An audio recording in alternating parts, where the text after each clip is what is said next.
একবার সবাই মিলে আমরা গ্রামে ঘুরতে গেছি। তা গ্রাম্য পরিবেশ দেখতে তো সবারই ভালো লাগে।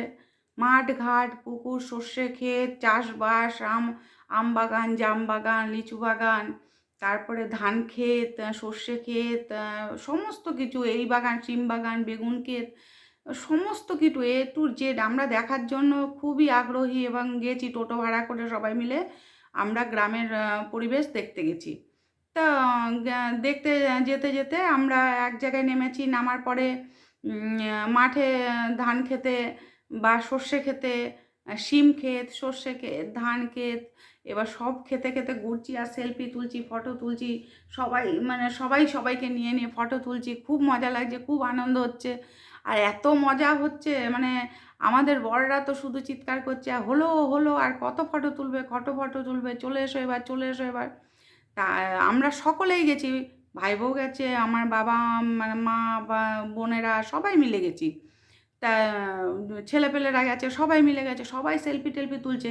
হঠাৎ করে দেখি এক জায়গায় সবাই জড়ো হয়ে কি যেন করছে মাঠের মাঝখানে। তা আমরা না দেখতে গেছি যে কি করছে দেখি তো। উমা, গিয়ে দেখি কি সবাই বেগুন তুলছে, শিম তুলছে, সর্ষে ফুল তুলছে। তা আমাদের দেখে এত ইচ্ছে হলো যে আমরা ওগুলো তুলি। কিন্তু আমাদের যে সঙ্গপাঙ্গগুলো গেছে না আমাদের বড়েরা, তারা তো কিছুতেই আমাদের তুলতে দেবে না, কিছুতেই না। চলে এসো, চলে এসো বলছি, চলে এসো বলছি। যাকগে আমরা তখনকার মতো তুলতে পারলাম না। তারপরে আবার সেলফি টেলফি তুললাম, গঙ্গার ঘাটে গেলাম, এদিক ওদিক ঘুরলাম, ঘুরে আসার পথে আবার আমরা ওই ধান খেতে, সর্ষে খেতে, তারপর শিম ক্ষেত আছে, আলু ক্ষেত আছে, বেগুন ক্ষেত আছে, সব ক্ষেতের মধ্যে ওখান দিয়ে আমরা ঘোরাফেরা করলাম, অনেক ফটো টটো তুললাম। তুলে সবাই সবার সঙ্গে সেলফি তুললাম। তুলতে তুলতে খুব মজা টজা করলাম, গান টান করলাম, করে টোরে আমরা যখন ফিরে আসছি, তা আর এক জায়গায় দেখি ওইরকম সবাই মিলে জড়ো হয়ে কী যেন করছে। তা আমরা বললাম কি চল না ওখানে কি হচ্ছে দেখি একটু। এবার টোটো দাঁড় করি, আবার আমরা ওখানে নেমেছি। নেমে সবাই যখন ওখানে গেছি, গিয়ে দেখি সেই একই কেস। সবাই ঘুরতে এসে ওই বেগুন তুলছে, শিম তুলছে, সর্ষে ফুল তুলছে। তা আমাদের দেখে এত ইচ্ছে হচ্ছে যে আমরাও তুলি কিছু। তা আমাদের বড়রা না আমাদের আর তুলতে দিল না। যাই হোক, ওই রকমভাবে মন খারাপ করে তো আমরা টোটোতে উঠে পড়লাম। তাও গেছিলাম কয়টা তুলতে, যে যদি চেষ্টা করে তোলা যায় আর কি। রাস্তায় আস্তে আস্তে দেখি ভ্যানের মধ্যে অনেক অনেক শাক, তারপরে কফি, কুল, এগুলো তুলেছে। আমরা টোটো দাঁড় করিয়েছি।